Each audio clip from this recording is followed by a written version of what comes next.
Nazism and the rise of Hitler. The Second World War, 1941 to 45, had two armies fighting. They were the Allies, comprising Britain and France, and the Axis, comprising Germany, Italy, and Japan. The Allies were later joined by USA and Russia, but the name that featured in history the most was that of Hitler and the atrocities that his army committed against the Jews. After the war, the victors set up a trial. The Nuremberg Tribunal, set up after the war, tried criminals for genocide. Let us now see how Nazism grew in the first place. Nazism had its rise due to the treatment that Germany had got at the hand of the Allies during the First World War, 1914 to 1918. The supporters of Hitler were called Nazis. Nazism was a system, a structure of ideas about the world and politics.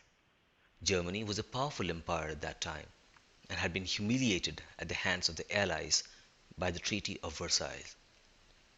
The defeat led to the ruler abdicating his throne and a parliamentary form of government coming into existence.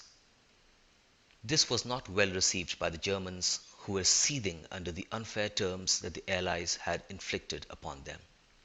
The Allies blamed the Germans for the war and took away £6 billion as compensation, and also the resource-rich Rhineland territory.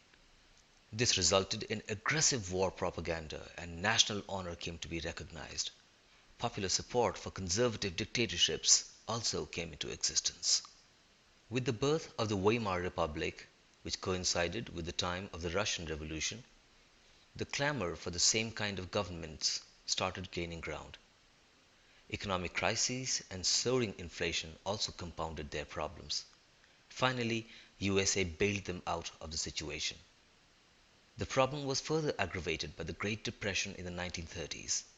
During this time, unemployment rose to unprecedented levels, resulting in many antisocial activities. The middle class feared the growth of proletarianism. It was only the organized workers who managed to hold their own in this crisis. Politically too, the republic was fragile.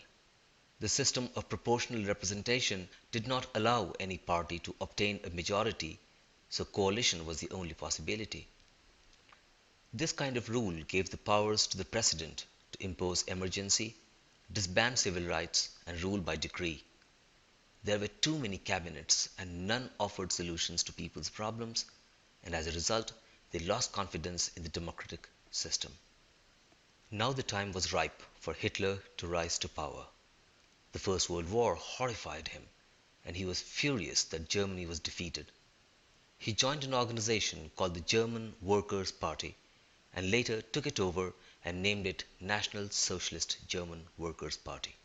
It soon came to be known as the Nazi Party. In 1923, he decided to take control of Bavaria and walk to Berlin and take its reins as well. He failed and was imprisoned, but later released. Initially, his party had no impact, but it was during the Great Depression that he gained support and momentum to move ahead, and by 1932, his was the largest party in Germany. Being a gifted orator, he promised to restore the glory of Germany that had been lost in the First World War. Hitler had a new style of politics. He organized mass rallies and public meetings to demonstrate his power over the people and to give them the sense of unity. The swastika and a ritualized applause after speeches marked the beginning of Hitler's rise as a savior of the German people.